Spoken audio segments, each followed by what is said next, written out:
What's cracking, yo? Welcome back to Boo TV. Appreciate you for stopping in. Like, comment, subscribe, hit the bell, stay notified, and let's get into the topic for today. What's cracking, my people? Hope everybody is doing right. Let me fix my hat. Okay, good. Back with another Michael Jeffrey Jordan reaction video, baby. Van Gundy trash talking Michael Jordan and it went horribly wrong. Con man, full story. I don't think I have heard anything about this before. Maybe I have, but just reading the title, it sounds unfamiliar to me as far as people telling Michael Jordan stories. So I'm excited to get into this and see what it's all about. All right? Trash talking Mike is something you usually don't want to do.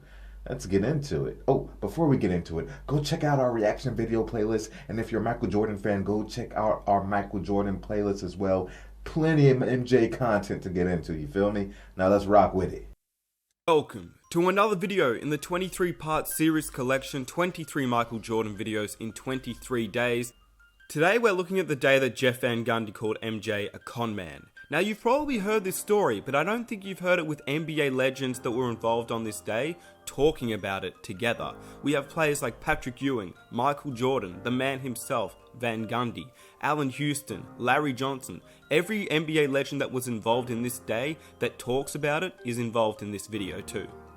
So if you're ready for the video, help me out by hitting that like button. Let's aim for 3,000 likes. Subscribe if you are new and are ready for MJ videos coming to you every day in December. And without further ado, I hope you guys enjoy the video, and here's the day that Jeff Van Gundy called Michael Jordan a con man. I don't think I've heard this story. Let me read from that chapter. I actually had that page pulled. Here's a quote. One of you is going to step up, knock Michael Jordan on the floor, and not help him up. We can't show him deference just because who he is or how good he is. Not anymore. You can achieve whatever you want in life, but no one, especially Michael Jordan, is going to give it to you. You have to take it. Michael isn't just going to play poorly. You have to force him to play that way, close quote. That's from Pat Riley. So how did he get the rest of the Knicks to buy into the toughness that he felt was necessary to compete at that level?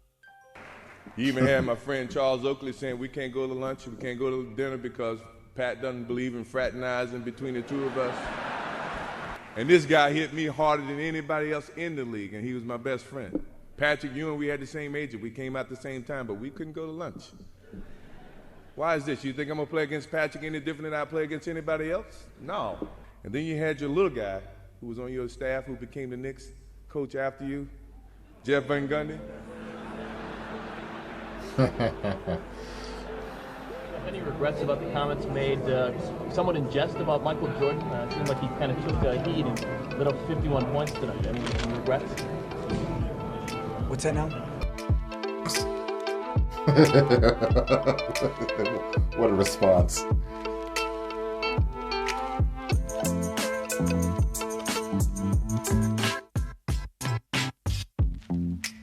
Do you regret saying some of the things throughout the course of the week about Michael Jordan? I didn't say anything this week about it. His way is to befriend them, to soften them up, make them feel like he cares about them, and then he goes out there and physically tries to destroy them. I don't go on the court expecting, to make friends. I go out there to play the game of basketball like I know how to play. Michael Jordan is always on the lookout for extra motivation. Today, Michael returns to Broadway. Now it's time for the New York players to do the talking. The whole thing with Jeff is you got the tension, you got the history, you got the physicality. At the time, the Knicks and the Bulls were big rivals, and I didn't have time to think about and appreciate that you're playing against, probably the best player to ever play. Michael Jordan had some of his biggest games, and Allen Houston had problems. Yeah, last year, Michael Jordan had his season high against Allen Houston. He's a leader, he's a self-motivator, and he tried to motivate his team. Unfortunately, Mike became Mike, so yeah. I hate to admit that, but that happened. I talked to Phil before the game, and he said Mike might get 45 or 50 tonight. How come he predicted that? Michael upset that Van Gundy had said that Jordan uses friendships and stature to con some of his opponents. We talked about this earlier with Michael and asked, is this still ongoing in terms of the unhappiness about those statements? It's never forgotten. I think, you know, when you hear certain things like that, you put them in your memory bank and you use them whenever you feel you have the need to. And, you know, so I hadn't really forgotten it. It rubbed me the wrong way then, and if I hear it now, it still rubs me the wrong way because that was never my intent. I was good friends with Oak. I was good friends with Patrick. I get along with everybody, but at the same time, when the light comes on, I'm as competitive as anybody you know. I felt like that was inappropriate for him to say something like that. No, I don't have any regrets. I told the truth, and he had a big night. Van Gundy had said that Jordan uses friendships and stature to con some of his opponents. He cons them by inviting them to his movies. He cons them with the commercials. He pretends to enjoy guys and like them and befriend them. I don't think he gets it. I think for some reason he's so good and has done it for so long that there is this, you know, and such a mystique about him that, and everybody wants to be like him, you know, be as good as he is, make as much money as he is, be able to do all the off-the-court things that you watch him game in and game out. He saddles up next to guys, he smiles at him, pats him on the ass, and then, you know, goes out there and kicks their ass, and they, you know, and they hug him after the game. Like that was some great thing that he got 45 on them. So I don't understand it. Ewing and Longley tip it off. Chicago, in losing to Houston on Sunday, shot less than 40%. Jordan gets his first of the night. That's 3 turnovers for New York in their last 5 possessions. Here's Jordan. Chance for the Chicago Bulls to get their first lead of the night now. Ewing knocks it right back into the hands of Mr. Jordan. Talk about bad breaks. Patrick Ewing deflects the ball. It goes back to that man wide open to the basket. 5 turnovers in the last. Jordan, now Larry Johnson with the switch. I tell you, he's feeling it. Very decisive. Goes right, gets to his spot, goes right into his move. Here's Jordan posting up again. Finds Jordan. Jordan for the Bulls. Giles back on Jordan. Jordan has 34. With Randy Brown, he got the start tonight. Here's Jordan. Nobody there to guard him. And they went to Patrick Ewing with Bill Winnington on him. Double team Patrick Ewing so they're good guys and get threes. The problem is you got to throw it in the post rack. Yeah. Great play by Michael Jordan. Great play. Randy Brown kicks it out to Jordan for 3. Here comes Jordan. Johnson picks him up defensively. Michael goes for 41. And he knew it was in right when it left his hand. And that's hurting the team, and that one was the big one. Jordan. I love Jordan's release on his shot. His fingers have slight separation. Yeah, he has a lot of good rolls. Michael Jordan ends a 17-2 run. He's got 45, but it's a 4-point game. Now, it'll be interesting. I think Jeff Van Gundy may call that timeout because he said the last 6 minutes of the game, they don't want Michael Jordan taking shots. Michael Jordan made that shot. He called an immediate timeout. He wants him to get into a good play, obviously, but he also wants more help on Michael. From this point on, he wants somebody else other than Michael to beat the Knicks. Allen Houston guards him. Michael, 3 moves. Oh, they make sure they slow motion that one. Yeah, he should. He should glance at all of us. So much space created. Fourth quarter, 1:10 to go. Jordan in the post over Houston. They even try to catch him from behind with a sneak double team from behind. Nope. Jordan with 49. Jordan now has 51. With the 2 defenders. And he looks at Van Gundy when he does it. And he is screaming at Jeff Van Gundy. And he's throwing it. He was not going to pass that ball. He had every intention of shooting it.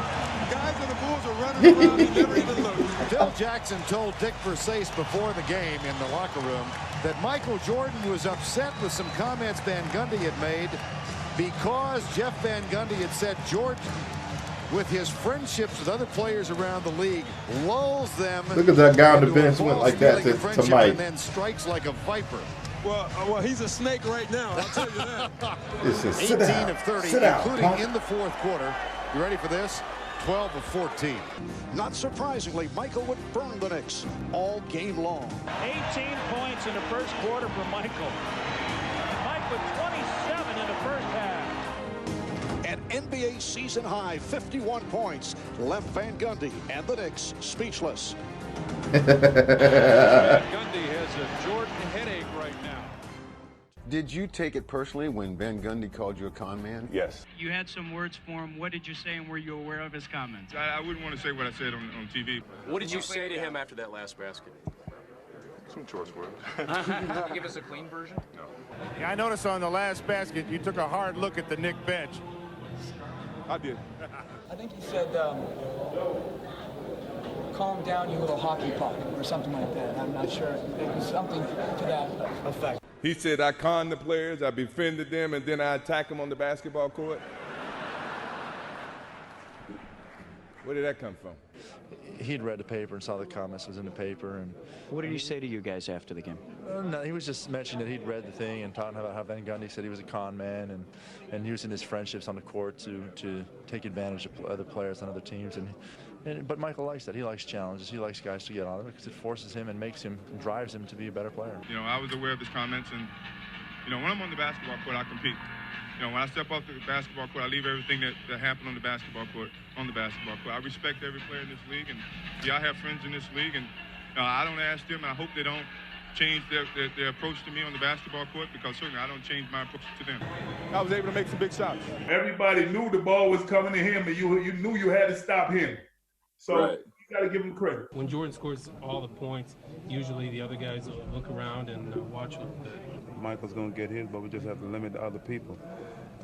But we just didn't do a good enough job. There's nothing to say. He's one of the best players to ever play this game. He's the best player to play in my era. I already know how great Michael was. So, Michael, you were thinking about what he said before the game started. I heard it, and it had some sense of extra motivation, but you know, it didn't go too deep, you know, because I'm a little bit bigger than that, and quite naturally, I didn't want his mind games to play with me. I was good friends with Oak. I was good friends with Patrick, but I'm not trying to con them to play a different style to play against me. My game was the same. You come in the paint, Mike, no. If Jersey's opposite color come, I got to step up, and that's my job. Take charge of it. And, you know, defense. In my defense, I was the anchor in New York, and we had a good defense, always in the top 5 and everything. So Michael worked on his jump shot once I got traded, because he knew that he had to pull up. He had to pull up. So in his book, he talked a lot of trash about, I was born at the wrong time, but, you know, hey, he knew if he came down that lane, he was going to have to pay a toll. I mean, that to me is like attacking my basketball skills as a sense of saying, only way you win is you make these guys think that you like them. No, I actually do like them. It's a business. Mike want to win, I want to win. So at the end of the day, shake your hand and go separate ways. Oakley almost tried to take my head off every time he played, and then we go to dinner afterwards. Right. You know, he played me no different than if he was playing me if I did go to dinner or I didn't go to dinner. I had to do the same thing. Play defense, Paul Miller, and let them know that it's still, you can't come down the lane. I'm still here. You know, for me, I was pissed. Here's Michael Jordan. Childs picks him up. Because if he gets hot, there's nothing I can do. Look at this. Michael Jordan is just bigger. He's stronger. He can jump higher. And on the post, Chris Childs needs help. But the Bulls don't like giving help. So he's probably going to be down there by himself most of the night. Because he's 6'6", and he gets down to 13 feet. You know, I can push him out to 15, 16, then I have the advantage. And so I said, Jeff, let me start on Mike. No, John has him. I'm like, okay. So Mike had 35 in the first half. That's why Chris Childs is on Michael Jordan. So Jeff's like, all right, Chris, you got him. I was like, bullshit. I do not. So he's like, yeah, I told you. So I went out there. I fouled him 5 straight times. I was like, you're not going to have 55 on me. And I went and sat down. Because once he gets going, there's nothing you can do. It was really nothing you could do. You know, we wanted to not let Jordan take the shots, but we just didn't want everybody else to get off and let there be a lot of balance in their scoring. So Michael knew kind of what areas he wanted to go to. So when you were defending him, he would kind of set you up one way and get to one spot and just elevate. And it was really nothing you could do because he got off the ground so quick. And then when he was able to shoot the ball better and better every year, it just made it that much more difficult. That's when you become really, really good as an individual and as a team, and that's what he was very good at. He's the only one that I can remember that was able to score that many points against us. So it was, you give homage to MJ. Listen, I'm a guy who challenged Jordan, called him a con man, right? I remember it like it was yesterday, yeah. Jordan joying with Jeff Van Gundy and Don Chaney on the bench. Yeah. So I'm speaking from experience. Like, in my mind, in a one-game setting, if I had first pick all time, there's no doubt who I'm taking, and it's Michael Jordan. So I've heard, hey, Mike tries to fluff people up. Just generally, I've heard that around players talking about Mike, but I didn't know that originated with Van Gundy, and Van Gundy on several occasions would regurgitate that statement out to the media and make it very well known, and he stood by it. I think it's absolutely hilarious. I thought it was absolutely hilarious how Mike responded on the court. He did. So he said something along the lines, "You little hockey puck." But hey, Mike took that very seriously. He's like, "Listen, man, don't you dare say that." Mike was like, "I don't need to fluff people up to go in there and have some type of edge over them to dominate. I'm gonna come in and dominate regardless. I don't need to do anything extra. I'm gonna let my game speak for itself." That's where Mike really felt offended by it. Oh man, I miss those days of basketball where people just freely shit talked each other through the media or to each other's face, and we don't have to worry about any repercussions or crossing any barriers. Oh, you can't say that. Oh, you can't say that. You can't say this. That's unsportsmanlike. Oh, you offended this person. You offended that person. That's not the example to set for the kids. This, and that. Let these boys shit talk, man. It's sports, man. It's competitive. Let the opinions run wild. That's how I see it. Anyway, thank you guys for stopping in. Love getting into this Michael Jordan content. Y'all know how it is. Much love from Mike, from me. And he's one of the greatest of all times, and I'll continue to hear the testimony of other players and competitors and what they had to say and what it was like to be out in the war zone with Michael Jeffrey Jordan. Appreciate you guys. Check out our reaction video playlist and our other playlists. Like, comment, subscribe if you will, and I'll catch you on the next one. We out, baby.